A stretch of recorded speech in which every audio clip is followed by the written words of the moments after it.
In 1991, Walt Disney Pictures released The Rocketeer, a superhero film that delivered action while paying its respects to the pulp comics of the 30s and the golden age of Hollywood. The film follows Cliff Seckard, a stunt pilot who discovers an experimental rocket-powered jetpack, which he uses to battle the Nazis without the need of an aircraft. Aside from the Nazis, the FBI and the Mafia are also involved, as well as appearances of larger-than-life historical figures such as Howard Hughes and Clark Gable. As a child, the movie captivated me with its state-of-the-art action sequences and its vintage style, standing toe-to-toe with other imaginative period pieces like Who Framed Roger Rabbit, Dick Tracy, and, to some extent, Tim Burton's Batman. Overall, The Rocketeer delivered a grand experience, one that I recommend viewing if you haven't seen it. The movie was a minor success, not enough to warrant a sequel in the early 90s market, but it has maintained a respectable legacy and fanbase even to this day.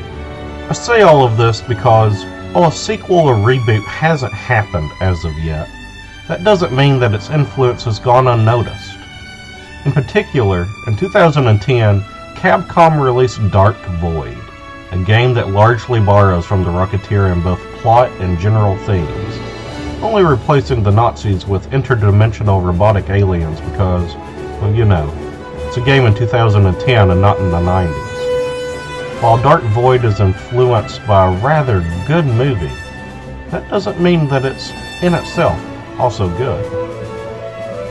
This is Trash or Treasure, the video series where I examine lesser-known games, or those that have fallen from grace, in order to determine if they are indeed worth adding to your video game collection, or if they're rubbish, only worth, well, dumping into a trash can.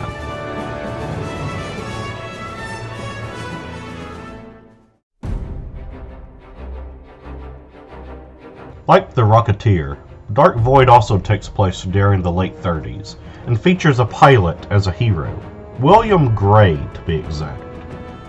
Will is tasked to deliver a mysterious package over the Bermuda Triangle during a thunderstorm, because we all know that's a good idea. The person escorting this package is none other than Ava, a woman with whom Will has had a relationship with in the past, and is reluctant to be with due to their troubled love affair. At any rate, things go exactly as the player predicts, and the cargo plane ends up crashing, somehow warping our two heroes into another world, the Void, if you will. Immediately, they are attacked by robotic aliens called the Watchers, and Will is able to fend them off and rescue his and Ava's hides by the use of the package he was transporting, which turns out to be a rocket-powered jetpack. Oh, and Nikola Tesla shows up too, as the inventor of said jetpack. Because you can't have a story set in the early 20th century without Tesla these days. Here he is looking remarkably good for an 82-year-old. If this all sounds like a convoluted mess, that's because it is. So much of the plot is just exposition for paths that lead nowhere and deliver no payoff. We never learn much of Will and Ava's past, despite the game frequently reminding us that their relationship just didn't work out. Tesla's appearance in the Void seems a little bit more than just an in-your-face Easter egg, as we never quite learn how he got there, why he's there, how he created such unbelievable tech, and so forth. I get that he's an awesome genius, but a rocket-powered jetpack doesn't even seem like something that would be in his field in the slightest. The Void itself is also a mystery. Maybe the developers wanted to explore it in more sequels that will never come to fruition. But other than it being an alien universe that's somehow connected to Earth, there's not much going for it. Gameplay is key in most any title, and while Dark Void has lofty ambitions, it rarely elevates to even attempt to clear the high bar that it set for itself. Combat is split between two sections, cover-based ground combat and flying with the jetpack. We'll start with ground combat. You can hide behind cover and fire on enemies that like to hang out in the open and rarely utilize tactics that are anywhere remotely close to intelligent. It all comes across as largely generic. Often enemies will leave the safety of cover to attempt to flank you, but instead of running, they just wander over to a spot in the open and fire on you from there. I was never in the military, but I'm pretty sure that's a good way to get yourself killed. Enemies also have a tendency to bunch up, making for grenade and explosive kills near effortless in some sections. There are also these vertical cover sections that at first come across as a novel idea. The way that it's handled, it never evolves beyond being just simply a gimmick. Here, Will can hide behind platforms as he travels up or down a vertical structure, using the jetpack's thrust to move from area to area. After the first few stages, however, after the jetpack has unlocked its full power, one can simply fly to the top of any structure or float down to the bottom, eliminating the need to use this mechanic whatsoever. Taking out foes from a flanking angle is also so much easier than using the cover mechanic, especially since the enemy AI isn't the best at hitting even an open target.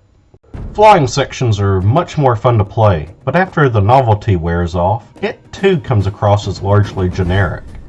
In these sections, Will participates in aerial dogfights with alien spacecraft, using the machine guns and rockets on his jetpack to take them out.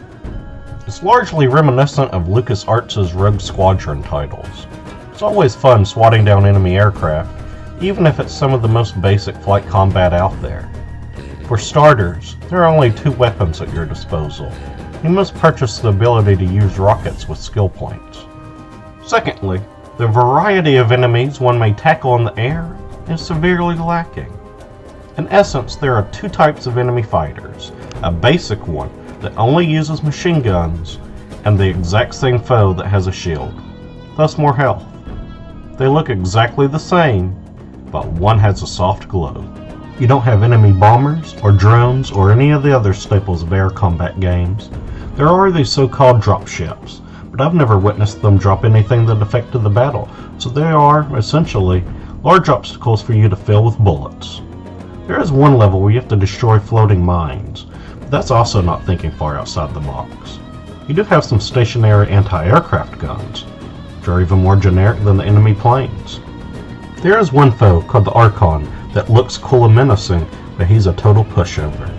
These appear suddenly, begin hurling projectiles at a target that you must defend, but all you have to do is hit the glowing parts on their legs, and they go down. Then, it's just a simple quick-time event to make it into dust. Yeah, I said quick-time events. These QTEs are boring, play out the same exact way every time you take out one of these massive foes, and it really kills the mood by the second time you watch this scene play out. Any intimidation these enemies had when they first appeared are rendered mute when you realize that you can soften them up with bullets and then immediately dispatch them by playing the match the button minigame that has become far too cliche in gaming these days. To make matters worse, quick-time events rear their ugly head when trying to hijack an enemy fighter. You can boot an enemy out of the pilot seat in cool GTA fashion, but only after enduring an overly long, tedious, and boring QTE in order to do so. This method brings the high-paced action down to a crawl, as it can take around 30 seconds to steal one of these things. So, forget about stealing planes, and stick it out alone with your jetpack. I would have loved to have seen the game take further advantage of the jetpack. Flanking foes from the air that have your allies pinned down would have been a nice touch, but this happens only once or twice. Having fist fights while hovering above the battlefield could have been epic, but alas, that doesn't even occur. Ground and air sections are almost made completely separate, with no airships attacking in the ground-based sections. Thus, you never really feel like you're involved in a massive war, but many segmented individual battles. Imagine how great a game could be with Uncharted or Gears of War's cover-based combat and Rogue Squadron's air combat, and switching seamlessly between the two. That could have been achieved here, and I think that was the goal, but it never comes to fruition. Weapon variety at least is pretty cool, with some powerful alien technology to arm yourself with, along with some plain old human guns. One of my favorites is the Disintegrator, which fires in a large spread like a shotgun, but its ammunition explodes like mini grenades. The Magnetar gun launches electromagnetic balls that bounce off surfaces, hitting enemies behind cover or around corners. A blast from it will leave an enemy stunned, but eventually they'll explode into beautiful shrapnel bits, if left alone long enough. Defeating enemies and finding treasure allows Will to generate skill points, which the player can then use to upgrade their weaponry. While this is a good idea in essence, most improvements are far too expensive. With only one or two upgrades available for each weapon, any sense of customization is lost. Cheaper upgrades with more branching paths should have been the way to go, but what we have here is only just adequate. One of the dullest parts of the game comes from the robotic foes that serve as the only enemies in the entire adventure.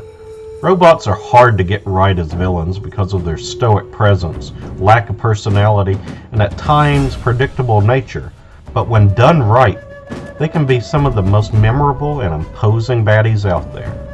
The Geth in the first Mass Effect, for example, had a unique and cool design, operated cold and callously, and had a charismatic leader in Saren to make them memorable and intimidating foes. Dark Void's Watchers, I think, tried to imitate the Geth, often moving about just like them. They lack any sort of motive and driving force to separate them from cannon fodder baddies. Also missing is a memorable leader, someone to identify with as the main evil and ultimate bad guy to take down. Thus, the Watchers are just soulless enemies that stand between you and the end of a level. Graphically, Dark Void looks decent for the time. There are plenty of design choices that make it much less impressive. Character models can be well animated, and sometimes they're not. Their cartoonish design clashes with the realistic backgrounds.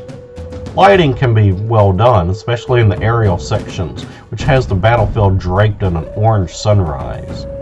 But the metallic bodies of the robotic enemies are far too drab, with no glimmering reflections, making them even more boring when you tear them down. Environments look good from afar, but up close, they're just a blurry mess, almost giving rocks and things a furry-like texture. Speaking of environments, Dark Void falls into the trap of overutilizing dark colors, especially brown, generating an even more bland adventure than what's needed. More futuristic or alien-like structures could have allowed the Void to still resemble a barren wasteland while providing some much-needed color to pop in front of audiences' eyes, but that's a no-go here. Music is one of Dark Void's few bright spots. Composer Bear McCreary, known for the 2000s Battlestar Galactica, Outlander, and The Walking Dead, makes his video game debut here with a stellar 63-piece symphony. It's a shame that this epic pulse-pounding score is wasted on such a lackluster action experience. It's really quite remarkable just how much his score amplifies the game. Fortunately, McCreary has lent his talents to 2018's God of War, where his musical prowess stands alongside an equally astounding game. Perhaps one of the only good parts to come out of Dark Void is its intriguing prequel of sorts, Dark Void Zero. A demake may be a better term to refer to it as Dark Void Zero is more reminiscent of NES-era games of the 80s than most games of the 21st century. There are a few contradictory accounts of how the game came about, but essentially the game was conceived when Capcom Unity manager Seth Killian heard an 8-bit rendition of Dark Void's main theme, composed by Bear McCreary. He then pitched an NES-style version of the game as an April Fool's joke, which was so well received that it was approved by Capcom for a full release. The game released to North America on the DSi a day before the full game, and 3 months later on iOS and Windows platforms. Capcom released 2 fictional versions of the game's history in descriptions and trailers and storefronts. One story states that Dark Void was actually a revolutionary game created in the 80s, and was the first arcade cabinet to feature 2 interactive screens, but was cancelled for unknown reasons, only to reappear in 2010. Another story was that Dark Void was a lost project that inspired the full title, and has been recreated specifically for the DSi as a commemorative piece. Regardless of its origin, the only thing that truly matters is if Dark Void Zero is fun, and I can confirm that yes, it is. The game has players take control of a soldier named Rusty, who is tasked by a much more age-appropriate looking Tesla, although he does look more like Albert Einstein, to use his jetpack prototype to destroy 3 Watcher facilities across 3 levels and save mankind. Levels are comprised of some quite large maps consisting of numerous locked doors that you must find keycards for in order to progress. Players can hold one of many different types of weapons that they can find littered across the world, from standard machine guns to rocket launchers and alien laser rifles. It's an impressive arsenal that one has at their disposal. Of course, the awesome jetpack is also back here, enabling one to fly about at will, blasting enemies while soaring through the skies or hovering above ground. I will say that controlling the jetpack takes a lot of getting used to, and it's not the most reliable thing to take through tight corridors, but for the most part, it gets it done. The game has both the look and feel of an NES title through and through. When you first boot it up, for example, you have to blow into the microphone to remove the dust from the cartridge, just like one may have done back in the 80s. It's little touches like this that make the game stand out from being just another retro-inspired cash-in. The graphics are deliciously blocky, the music is composed of dated synth technology, and the presentation is cheesy 80s flair. You can't help but love it if you admire anything dating back to the days before the 90s. The game also has that classic NES hard difficulty. Enemies frequently respawn from just off screen, making traversing the levels sometimes tedious and deadly.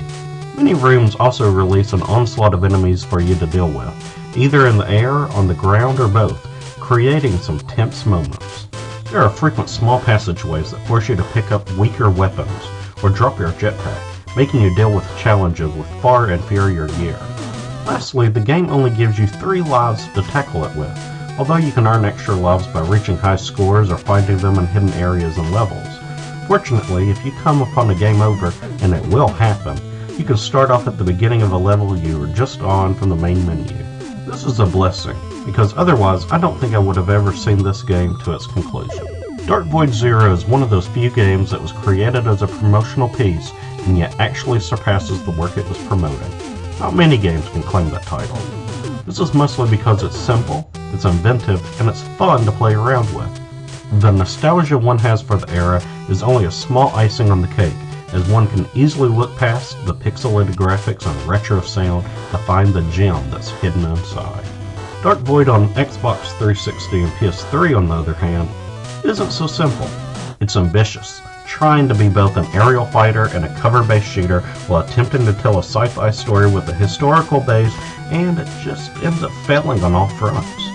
It doesn't look good, it plays just as bad, and the story might as well be non-existent.